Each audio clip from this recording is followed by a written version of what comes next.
Nabradian warrior, born to the great house of Nabradia, courageous in the eyes of uncertain death with an unwavering, unfounded sense of hope, and the willing to defend his homeland with all of his might as the last survivor of his royal bloodline.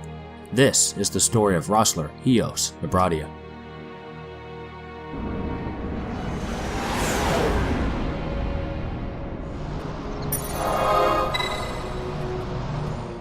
Rasler was a soldier who firmly believed that even in the worst of situations, they could have been rectified, and that with enough hope, any situation could have been turned around even in the utmost of uncertainty.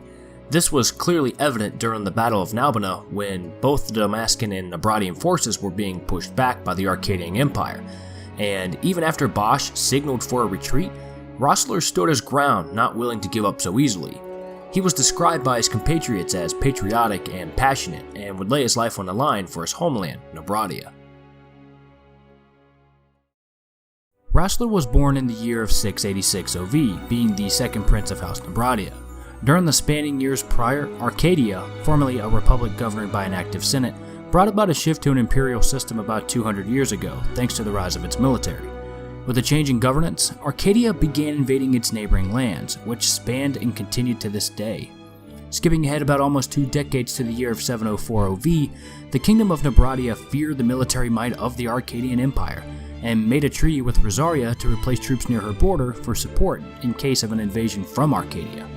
It was shortly after that both Nabradia and its neighboring kingdom Dalmasca sat amid the political tension between both Arcadia and Rosarian empires, but fearing impending conflict, Rasler's father and King Romanus arranged a marriage between their children to secure political allegiance and solidarity. However, this sparked controversy in both kingdoms, spurning the Neo-Rosaria faction, which, if you weren't aware, was an underground movement that was devised because of the proposed political marriage. Even though this was happening behind the scenes, Rasler was all too aware of this and still proceeded to Rabanastre to where the wedding with Princess Ashe was to take place. While on his way to the royal palace of Rabanastre, Rasler was accompanied by his army's general, Sir Fors, and upon arriving, where he then met face to face with his bride-to-be, his actions that soon followed were awry, as he rejected the notion of marrying Ashe for reasons unknown. This shocked all the attendees that were present, including King Romanus. Though Ashe was affected the most, she assumed Rasler rejected her and stormed away embarrassed.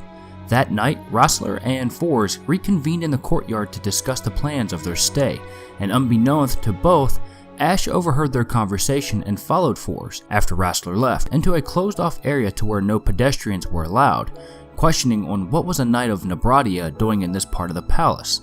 Unaware, Rasler stood from a balcony above, peering over at Ashe as he watched over her ever so tightly, keeping an eye on the Princess of Dalmasca. At the end of the hallway, Fors slipped through a door as Ashe closed the distance between them and peered in with curiosity, and to her surprise, found what was a Neo-Rosaria meeting and overheard their plans to assassinate King Romanus in his bedchambers. Ashe assumed Rasler headed the conspiracy due to Fors' actions, and shocked by what she witnessed, she fell back and knocked over some nearby crates, which drew the attention of the faction members. But before they could find her, Rasler grabbed Ashe and hid her out of sight, behind a pillar until the faction members retreated. Disgusted at his duplicity, Ashe jumped from his grip and lost her footing as the surrounding flooring began to crumble underneath her due to the construction that was being done there, causing her to fall. Rasler swiftly reacted and jumped down after her as they both fell into the Garamside waterway. It was moments after that Princess Ashe awoke, finding herself on top of Prince Rasler. Embarrassed, she lunged away from the unconscious knight as he came to, gripping his right arm in pain. He informed Ashe that she misunderstood the events that happened from earlier, and elucidated that both Dalmasca and Nabradia were caught between the empires, and had to choose between them as there were no alternatives, and by selecting one or the other, could have led them to ruin, so naturally this caused continuous arguing within both kingdoms. Rasler continued, stating that Nabradia became divided from within, that you had one side who were against imperial rule and wanted to strengthen their alliance with Dalmasca, and the other hand who assumed that they should enter Rosaria's protection to defy Arcadia. It was apparent that either party couldn't compromise on a decision, and so Rasler left Nabradia to stop the two from falling into civil war, but shortly after, rumors surfaced that the Neo-Rosaria faction was plotting something vile in Dalmasca, and by putting distance between them, Rasler just might have saved Princess Ashe from being assassinated. Realizing the truth and learning that he was not a member of the rebellion, Ashe tended to Rasler's wound. With it smarting, Ashe took Rasler's sword and led them out of the Garum Scythe waterway, back to the palace in time to intervene the faction's assassination attempt. With the faction's plan foiled, Rasler revealed the passion and strength Ashe had shown that night, and openly affirmed his love for her, and though the marriage ceremony was slightly delayed, it was arranged nonetheless. The ceremony was a grand occasion throughout the royal city of Rabanastre, proceeding from a lavish city parade to the cathedral where both Ashe and Rasler were finally wed, signaling the alliance between the two kingdoms. However, their martial bliss was short-lived. Within weeks of the wedding, an internal conflict, possibly of Arcadian design, led to a civil war which opened up the door for Imperial forces to invade Nabradia. This, however, prompted Rasler to leave his new bride to stand against alongside King Rabanus in Dalmasca's strategy against the Arcadian Empire. Several days after the beginning of the siege of Nabudis, during the night, a mysterious explosion consumed the city, killing all the inhabitants including Rasler's father. During the Council War meeting, Captain Bosch von Rotzenburg interrupted their planning to bring news of the destruction of Nabudis, the capital of Nabradia. This shocked Rasler as he quickly asked about his father, to which Bosch was unsure of, and aware of Nabudis' defeat, it was only a matter of time before the Arcadian forces reached Dalmascan's border. Rabanus ordered Bosch to secure Nabuna fortress with haste, as Rasler insisted on accompanying Bosch in the order for the sake of his homeland. Before setting out, Rabanus implored Gautea to watch over Rasler as he stood over thousands of troops, giving an allocation of encouragement. Though the speech was impressive, it was hard for Rasler to maintain his composure with all the rage within his heart.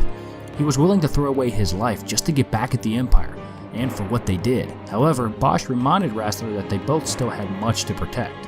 While Bosch made his exit, Rasler pondered onto the words that were just spoken to him, making him realize the importance of what he had and what he needed to protect.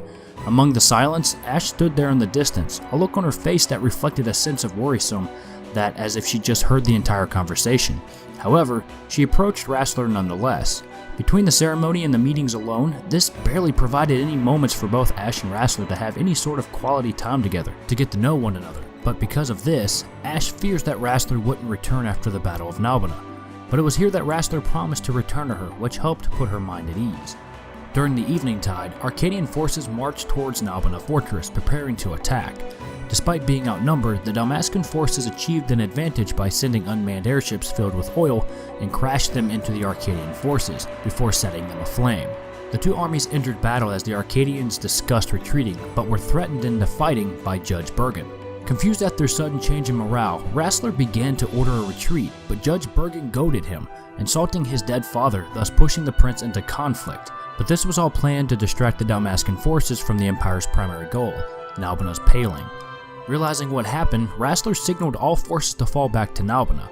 As they entered the fortress, both Rasler and Bosch fought their way to the paling, and amidst the chaos, witnessed the paling's light beginning to extinguish, which allowed for aerial forces to enter the fortress.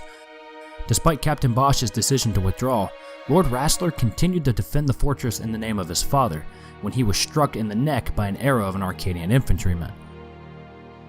Bosch rushed over and caught a hold of the prince as he fell, and signaled for a retreat, but unfortunately due to Rasler's wound, he died before reaching Rabanastre, with his last thoughts being of Ashe.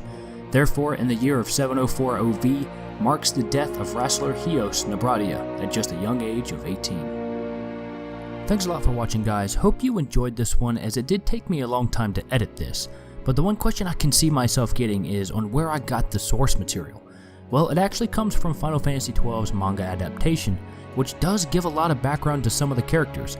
Now, though it hasn't been officially stated to be neither canon or non-canon, you can take this as you will, but it's nice to see how some of the events unfolded. Anyways, thanks a lot, guys, and if you did enjoy this, please leave your comments down below and tell me how you felt about Rasler and his backstory. Also, feel free to leave a like and maybe even subscribe if you enjoyed the video. Thanks again, guys, and I'll catch you all in the next one.